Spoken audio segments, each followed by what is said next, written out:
Welcome to the summary of Make Your Bed, Little Things That Can Change Your Life, and Maybe the World by William H. McRaven. Let's uncover the gems together. Key point 1. Small acts, big impact. Navy SEAL training is an unlikely place to seek inspiration. For most people, when they are at their lowest and life feels like a terrible movie, they resort to self-help books or coaching sessions by successful entrepreneurs. What can the Navy offer them apart from military protocols and knowledge of navigation and engineering? If you think the same, you are missing out.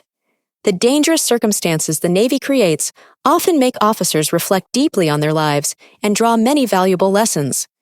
One such officer was Admiral William H. McRaven, who decided to use the wisdom he gained in the military to inspire other people. Without further ado, here is the first lesson.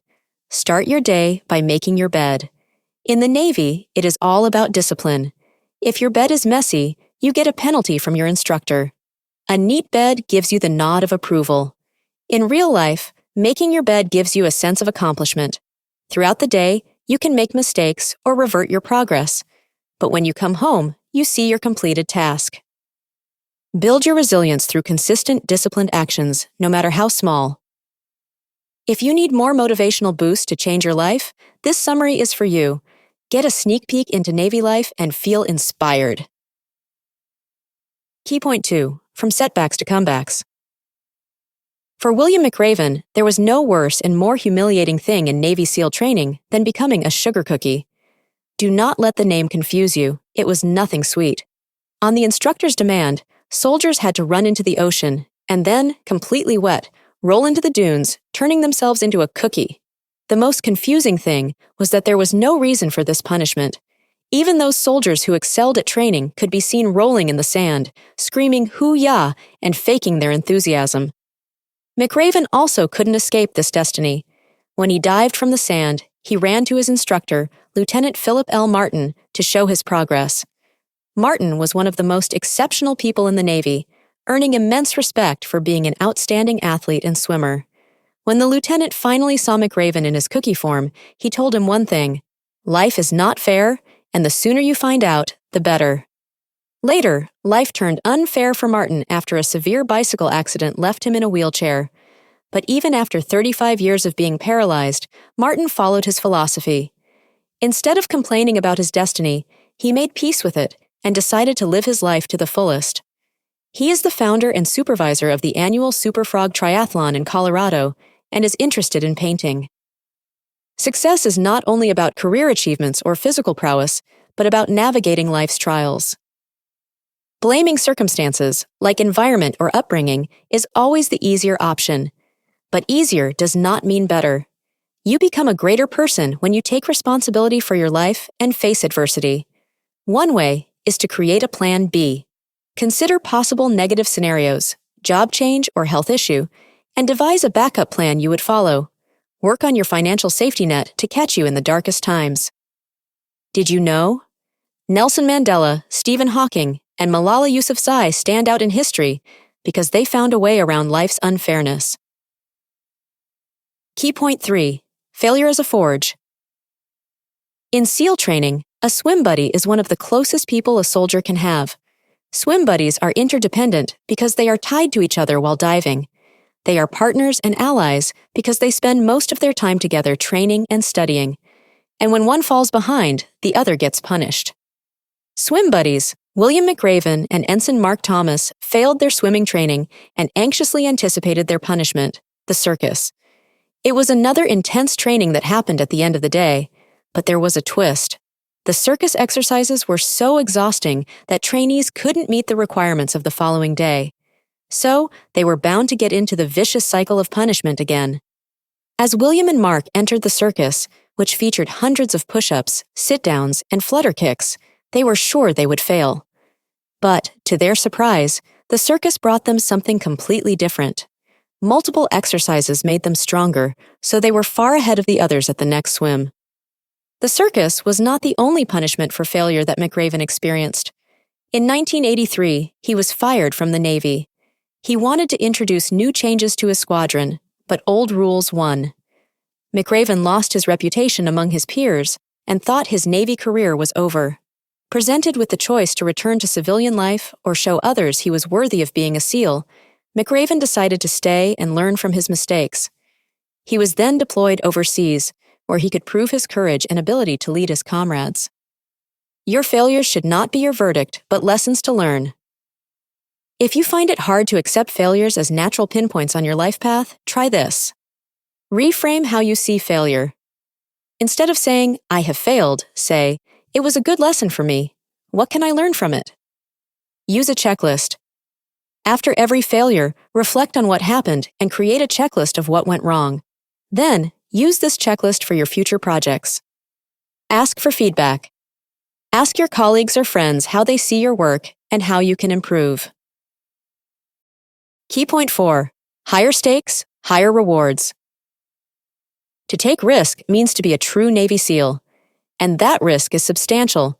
SEAL soldiers conduct their anti-terrorism operations in big cities and jungles, in the maritime and mountainous zones. For outsiders, such dangerous missions might seem crazy, but for Navy soldiers, it is the most calculated and reasonable thing they can do for the general good. If you want to change the world, slide down the obstacle head first. William H. McRaven. William McRaven witnessed such hazardous operations many times in Iraq. At one point, they had to rescue hostages that al-Qaeda terrorists were holding on the outskirts of Baghdad. The mission was dangerous for 2 reasons.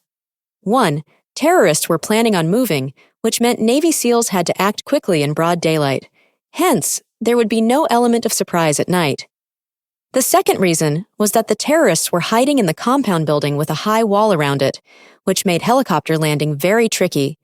Nevertheless, there was no other option, and McRaven, who was in charge, approved the mission. Through the surveillance camera, McRaven watched as 3 helicopters tried to approach the compound. As they did, the rescue force entered the compound and freed all the hostages within 30 minutes. The risk McRaven and his comrades decided to take was not in vain. In everyday life, taking risks doesn't have to be drastic. You can start by doing the usual things differently. For example, try to reroute your path to work, take a long way, or use other transportation. If your usual recreational time is spent online, try walking without your gadgets. You can also go to your favorite restaurant and order a different dish from the menu.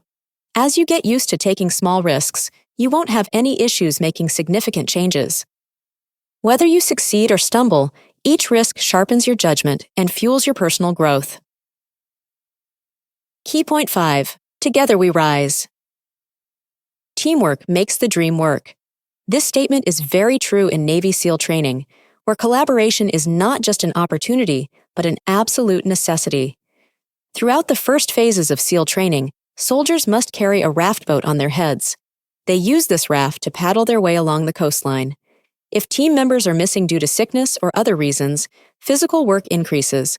Soldiers must carry more and paddle harder. It was a valuable lesson for William McRaven. You can't be in this world alone. You need others who will help you achieve your goals. Later, McRaven tested this principle in his personal life.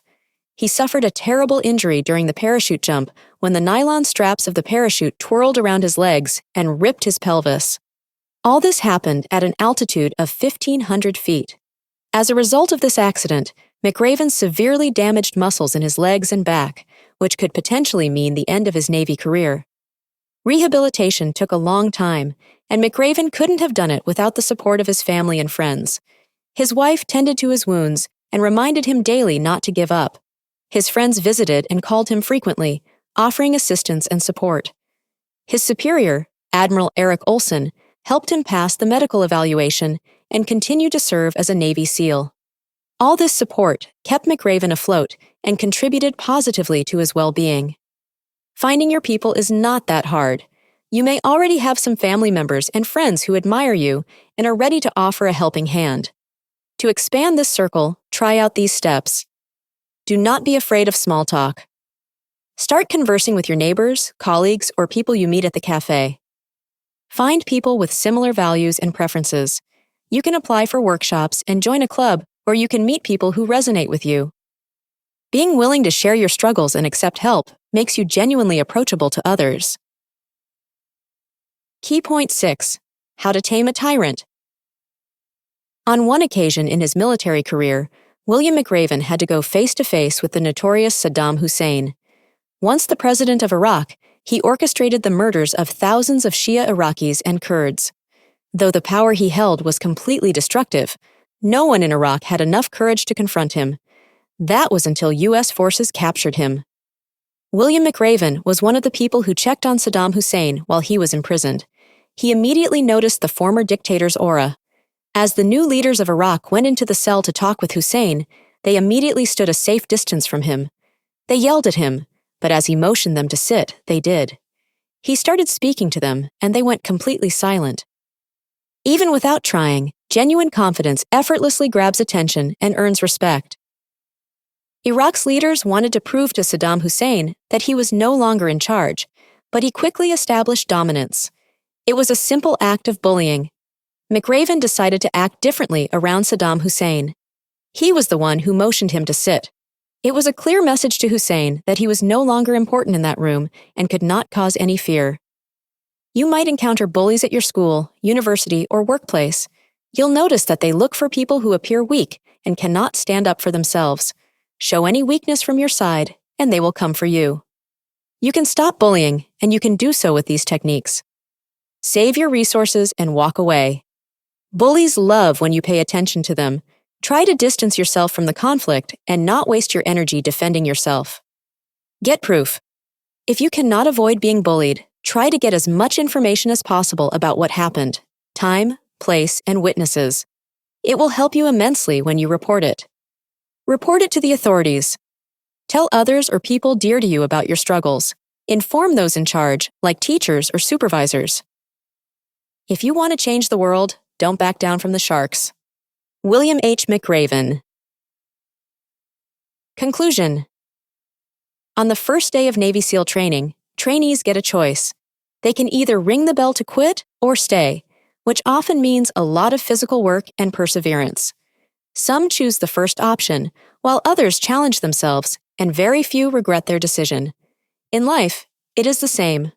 Quitting may bring you comfort, but it will never bring you growth. Try this. Bring value to society. You create more purpose in your life by offering help to others. You can start by volunteering in your local community. Limit your access to negative media. Negative narratives can affect your mental health and undermine your self-esteem. Create a quota for complaining.